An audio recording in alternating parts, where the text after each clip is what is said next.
안녕하세요. 딸 하나를 키우고 있는 30대 워킹맘입니다. 제가 처음부터 워킹맘이었던 건 아니고 아이가 3살쯤 되던 무렵에 다시 직장을 다니면서 워킹맘이 되었네요. 더 정확히 이야기하자면 남편과 결혼하고 얼마 지나지 않아 바로 아이를 가졌는데 그때 경단녀가 되었다가 다시 일을 시작한 거예요. 남편을 만났을 당시 저는 직원 수 10명 남짓의 작은 회사를 다니는 평범한 회사원이었습니다. 남편 역시 저와 마찬가지로 직장인이었고요. 저 200 남편 250 정도로 급여도 변변치 않았고 그렇다고 시댁이나 친정이나 딱히 여유 있는 집안도 아니었어요. 그래도 서로에 대한 믿음과 사랑 하나만 보고 결혼까지 결심했지요.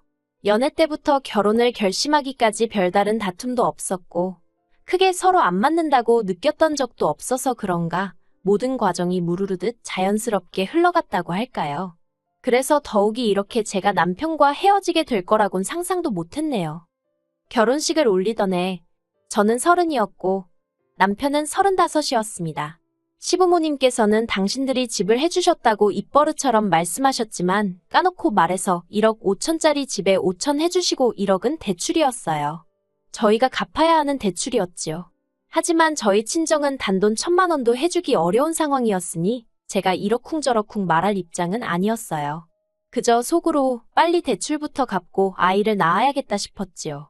그런데 이런 상황과는 별개로 결혼한 지 얼마 되지 않아 남편이 자기는 하루빨리 아빠가 되고 싶답니다. 아이랑 나이 차이가 너무 많이 나면 안 좋을 것 같다면서요. 그리고 어머님께서도 하시는 말씀이 당신이 1살이라도 젊고 힘이 있을 때 저희가 애를 낳아야 당신이 봐줄 수 있다는 거예요. 그래서 저는 결혼한 지 3개월 만에 남편과 시부모님의 바람대로 아이를 가졌습니다. 하지만 막상 애를 낳고 나니까 어머님이 손바닥 뒤집듯 당신이 하셨던 말을 모르쇠로 일관하시대요. 당장 2달 후에 회사에 복귀를 해야 하는데 하신다는 말씀이 니들이 좋아서 난 자식을 왜 나한테 맡기려고 그러냐면서 황당하기 짝이 없었지만 안 봐주신다는데 제가 거기다 대고 할 말이 없더라고요. 어거지로 맡긴들 그건 그거대로 걱정이었고 결국 어쩔 수 없이 회사 대표에게 육아휴직을 더 써야겠다고 이야기를 했는데 회사 대표의 반응은 냉담하기 그지 없었습니다. 제가 다니던 회사의 육아휴직은 최장 1년이었고 저는 3개월만 신청해 놓은 상황이었기에 원칙대로라면 9개월을 더 쓸 수 있었거든요. 그런데 대표는 이미 3개월이나 쓰는 직원도 제가 처음이라면서 이런 식으로 나오면 곤란하다 그러대요. 그러더니 저더러 9개월 뒤에는 무슨 뾰족한 수가 있냐입니다. 지금 생각해보면 없어도 일단은 있다고 했어야 하는데 그때는 여러 가지 상황에서 오는 스트레스가 심했기에 그렇게 임기응변으로 상황을 넘기는 건 상상도 못하고 바보같이 없다고 사실대로 말했어요. 그랬더니 대표가 저더러 미안하지만 기존에 신청한 육아휴직이 끝나는 대로 회사에서 나가달라대요. 대신 이제껏 같이 일한 정도 있고 하니 실업급여는 받게 해줄 거고 퇴직금도 서운하지 않게 챙겨준다고요. 솔직히 그 당시에 대표가 뭐라건 간에 제가 우기고 버텼다면 대표도 어쩌지는 못했을 거예요. 하지만 우여곡절 끝에 회사에 남게 된들 대표 눈밖에 난 내가 얼마나 버틸 수 있을까 가시방석에 앉아있는 기분이지 않을까 회사를 다니는 내내 승진은 할 수 있을까 이런 생각들이 자꾸 드니까 버티고 있는 게 무슨 의미인가 싶더라고요. 그래서 결국엔 관두기로 했네요. 그런데 막상 제가 이런저런 이유로 회사를 관뒀다 하니까 어머님께선 어이없는 반응을 보이셨어요. 터놓고 말해서 그 모든 일의 시작은 어머님이 약속을 깨셨기 때문이잖아요. 그러니 저는 당연히 어머님이 저한테 조금은 미안해하실 줄 알았네요. 근데 어머님께서는 미안해하기는커녕 오히려 저더러 당신 아들이 외벌이해오는 돈으로 먹고 살 심산이냐며 저더러 속도 편하다고 그러시는 거예요. 그리고는 대출은 뭘로 갚고 애는 무슨 돈으로 키울 거냐면서 뻔뻔한 어머님을 보고 있자니 어찌나 실망스럽던지 오죽하면 앞으로는 어머님이 콩으로 매주를 쓴다고 해도 믿지 않겠다고 다짐을 했다니까요. 이후로 저는 집에서 육아와 살림에 시간을 쏟았습니다. 남편은 남편대로 외벌이 가장으로서 애를 쓰며 살았고요. 하지만 밖에서 고생한 남편에게는 미안한 말이지만 그렇게 남편이 벌어다주는 250으로 새 식구 살림 꾸려가며 대출도 갚고 애까지 키우기란 쉬운 일이 아니었어요. 그래서 어쩔 수 없이 제가 받은 퇴직금과 실업급여에도 조금씩 손을 댈 수밖에 없었습니다. 하지만 아이가 2돌이 되던 해에 결국엔 그마저 돈도 다 쓰고 정말 수중에는 돈 한 푼 남아있지 않게 되었지요. 게다가 안 좋은 일은 한 번에 몰려서 온다더니 당장 다음 달은 어떻게 해야 하나 막막한 가운데 남편이 상의도 없이 회사를 관뒀더군요. 친구와 사업을 하기로 했다면서요. 사실 남편이 회사 일을 힘겨워하는 건 어렴풋이 눈치를 채고 있었기에 그런 남편의 선택이 원망스러웠지만 뭐라고 하기는 그렇더라고요. 어쨌든 제일 속상한 건 본인이겠지 싶어서요. 말이 나와서 말이지만 남편은 영업직이었는데 늘 실적이 좋지 않아서 상사는 물론이고 동료들한테도 굽신거리기 일쑤였어요. 본인이야 저한테 티를 안 냈다고 생각했겠지만 어쩌다 통화하는 모습이라던가 저도 사회생활을 안 해본 게 아니니 솔직히 딱 보면 어느 정도는 그림이 나오잖아요. 그래서 저 회사를 몇 년이나 다닐 수 있을까? 문득문득 그런 걱정이 되기도 했었지요. 그런데 그 시간이 이토록 빨리 찾아올 줄은 몰랐거든요. 남편은 친구와 함께 지방에서 일을 시작해보기로 했다며 주말 부부를 선언했습니다. 회사를 관둔 것도 어이가 없는데 뜬금없이 주말 부부라니 기도 안 차대요. 무엇보다 남편이 말하기를 당분간은 한 달에 한두 번밖에 못 올라올 것 같다는데 그 말은 다시 말하면 저는 남편이 올라올 날짜만 기다리면서 그때까지 그저 집에서 살림하고 오롯이 딸하고만 씨름을 해야 된다는 거잖아요. 아무리 눈에 넣어도 아프지 않을 자식이라지만 한 달 내내 마땅히 말할 상대도 없이 어떻게 그렇게 사나 싶어서 눈앞이 깜깜하대요. 그래서 제가 남편더러 그러면 차라리 친정어머니라도 오시게 하겠다 했어요. 친정어머니가 오셔서 애를 봐주시고 그 사이에 내가 아르바이트라도 하겠다고요. 그러자 남편도 흔쾌히 그러라 하대요. 어쨌든 그렇게라도 해서 맞벌이를 하면 좋지 그러면서요. 남편과 저 부부 두 사람이 상의를 해서 정한 일이었으니 이게 문제가 될 거라곤 누가 상상이나 했겠어요? 여담이지만 친정아버지는 몇 년 전 먼저 세상을 떠나셨고 친정어머니는 이후로 계속해서 혼자 지내고 계셨어요. 그리고 제가 어머님이 애를 안 봐준다고 하셨을 때 친정을 떠올리지 않은 건 시댁은 차로 40분 거리인 반면 친정은 차로 2시간 거리였거든요. 게다가 신혼집은 10평대 아파트로 방은 2개밖에 없었는데 그나마 한 방은 옷방이어서 친정어머니가 상주에 계시면서 육아를 도와주실 상황도 못 되었고요. 하지만 이제 남편이 집을 비운다 하니 친정어머니랑 저랑 같이 자면 그만이고 뭐 아무튼 상황이 그때랑은 달라서 가능했던 거예요.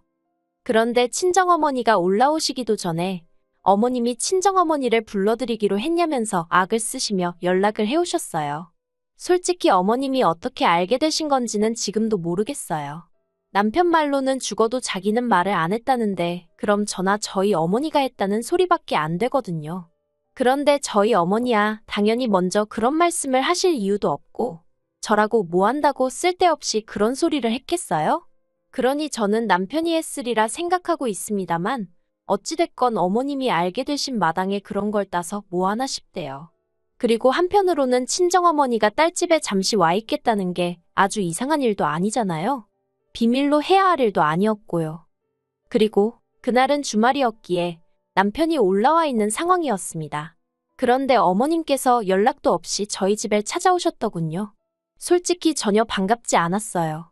이미 며칠 전에 전화로 저에게 왜 친정어머니를 모셔다 놓으려고 하냐고 도대체 누구 머리통에서 나온 생각이냐며 악다구니를 쓰셨던 상황이라 마음에 앙금이 남아있었거든요. 그런데 급기야 연락도 없이 찾아오셨으니 기분이 더 나빠지대요. 그런데 그런 제 속을 아시는지 모르시는지 어머님이 다짜고짜 저를 향해서 하시는 말씀이 너 이 집은 누가 사준 집인지 알긴 하냐입니다. 솔직히 집 가지고 생색내시는 것도 처음이 아니었어요. 그리고 그럴 때마다 어머님이 사주셨어요 라고 대답하는 게 정답인 것도 잘 알고 있었고요. 그런데 그날만큼은 저도 시간이 갈수록 비위가 상한다고 해야 할지. 그래서 저도 모르게 어머님이 사주신 건 아니잖아요. 계약금을 내주신 거지. 하고 받아쳐버렸어요. 솔직히 대출 1억이 누구한테는 작겠지만 저희한테는 정말 큰 돈이거든요. 그런데 어머님 때문에 결국 직장도 관두게 된 마당에 대출까지 갚으려니까 막말로 대출금 빠져나가는 날이면 정말 너무 아깝고 속상하고 하다못해 아파트 값이라도 좀 올랐으면 모릅니다. 아파트가 돈 1,000만 원은커녕 몇백도 오르지를 않는데 대출이자는 계속 오르지. 그런데 집 가지고 생색을 내려드시니 좋은 마음으로 상대해드리기가 어려웠네요. 아무튼 제가 대들듯 대꾸를 해서 그런가 어머님이 눈을 동그랗게 뜨시대요. 그러더니 이내 저더러 그게 지금 무슨 뜻이냐입니다. 그러면서 당신이 아니었으면 너가 이런 아파트에서 어떻게 살기나 했겠냐고 하는데 결혼할 때부터 시댁보다 저희 친정이 못 살기는 했어요. 그래서 어머님은 걸핏하면 당신이 막말로 저한테 생활비에 보태라고 단돈 몇십만 원이라도 주신 적도 없으면서 돈조 믿는 사람 마냥 유세를 떠시기 일쑤였거든요.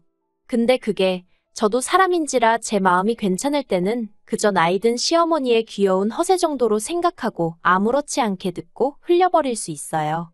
그런데 그렇지 않은 날도 당연히 있지요. 그날이 딱 그랬어요.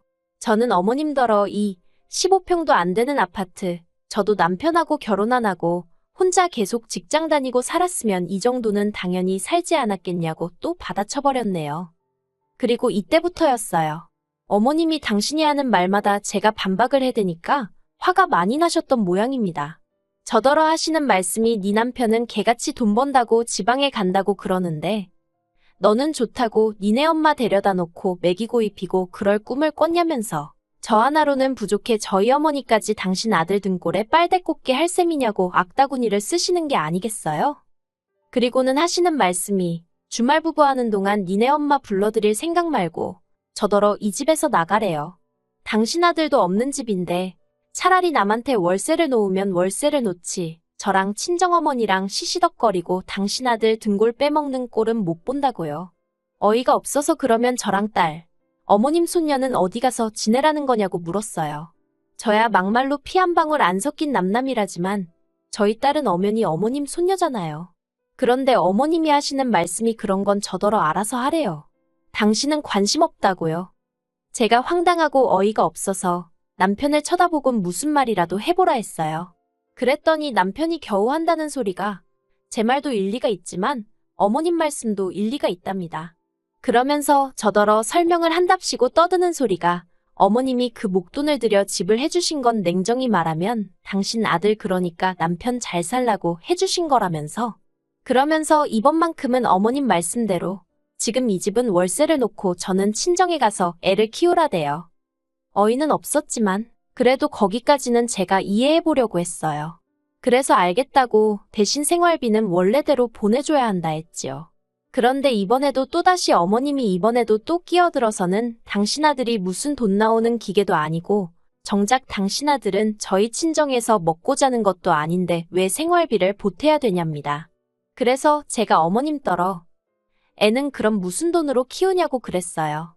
그리고 저는 저대로 엄연히 어머님 아들 부인인데 생활비를 받아서 생활할 권리가 있다고 소리를 질렀지요.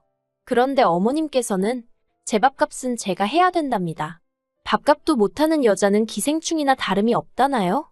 너무 어이가 없어서 어머님은 그럼 왜 일 안 하시냐고 물었어요. 이제껏 평생 전업주부로 사셨다고 들었는데 그럼 평생 아버님 등골에 빨대 꽂고 사신 거냐고 기생충이냐고요. 그러자 어머님께서는 순간 얼굴이 벌개지더니 당신은 아들을 낳았지만 저는 못 낳지 않았냐는 거예요. 그런데 그 소리를 듣는 순간 갑자기 잃어버렸던 퍼즐 조각을 찾은 듯 모든 게 이해가 되대요. 왜 대뜸 애를 안 봐주겠다 하신 건지, 어째서 저희 딸 내복 한 벌 안 사다 주신 건지, 그리고는 왜 그렇게 신우가 어머님만 보면 그렇게 아들 딸 차별해서 키워놓고 이제 와서 뭘 바라냐며 울고불고 했는지도요. 하지만 어머님이 아무리 헛소리를 해대고 그래도 남편만 오롯이 제 편이었으면 사실 뭐가 문제였겠어요. 그런데 남편은 어머님이 그런 억지를 쓰시는 동안 단 한 번도 어머님을 말리려 들지 않았고 하다못해 말이라도 그만하란 소리도 안 하더라고요. 거기서 제가 실망을 크게 했지요. 그래서 남편에게 단도직입적으로 어떻게 생각하냐 물었더니 자기는 어머님 말씀도 일리가 있는 것 같다며 나름 결론이랍시고 짓거리기를 주말 부부인 동안에는 각자 생활비를 벌어 쓰재요. 그게 공평한 것 같다고요. 그래서 제가 남편더러 그럴 것 같으면 내가 미쳤다고 이 혼인관계를 유지하냐 했습니다. 그리고는 차라리 이혼하자고 했어요. 막말로 이 주말 부부가 언제 끝날지도 모르겠는데 내가 뭐 한다고 독수공방을 하면서 생활비까지 내 손으로 벌어가면서 당신을 기다리고 있느냐고요. 그러자 남편이 그렇다고 무슨 이혼을 하냐면서 펄쩍 뛰대요. 하지만 제가 정내미가 떨어져서 못 살겠다고 이혼하자고 했습니다. 그리고는 어머님은 아내인 제가 먼저 이혼 소리를 꺼냈다는 걸 꼬투리 잡아 남편에게 이혼을 부추기신 듯해요. 저는 혼수로 해왔던 3천만 원과 그간 남편이 생활비를 적게 벌어와 들어갔던 제 퇴직금과 실업급여 일부를 남편에게 돌려달라 했습니다. 그러자 남편도 그 부분에 있어서는 늘 고맙고 미안했다며 돌려주겠다 하대요. 그렇게 5천만 원 남짓 돌려받았고 양육권도 제가 가졌어요. 어머님이 손녀한테 저렇게 적대적인데 당연히 제가 가져올 수밖에 없었지요. 그렇게 저는 남편과 4개월에 걸쳐 협의 이혼을 마무리 지었습니다. 저는 위자료를 받아 친정어머니와 살림을 합쳤어요. 친정어머니가 애를 봐주시는 대신 제가 한 달에 얼마씩 돈을 드리기로 했고 지인의 소개로 곧바로 예전보다 조금 나은 조건의 직장으로 들어갈 수 있었지요. 하지만 제 인생에 생긴 변화만큼이나 저를 더 놀라게 한 건 바로 남편의 사업이 실패했다는 소식이었습니다. 솔직히 말해서 회사라는 시스템이 다 갖춰진 상황에서도 영업을 못해서 허우적거리던 인간이 자기 사업이야 말로 얼굴에 철판 깔고 해야 되는 일인데 할 수 있었겠어요? 아무튼 남편이 사업을 싹 다 말아먹었다는 게 주말 부부에서 이혼한 부부로 변하고 1년 만에 들려온 소식이었네요. 사귀고 살대고 살던 정이 있어서 그런 소식을 들으니 가슴이 아플 줄 알았는데 막상 어머님한테 당한 폭언을 생각하니 그렇게 망한 걸로는 부족하다 싶어요. 휴, 그래도 이제는 제 딸과 친정어머니만 생각하면서 앞으로 다시 묵묵히 나가볼 생각입니다. 그러면 분명히 언젠가 좋은 날이 올 테니까요.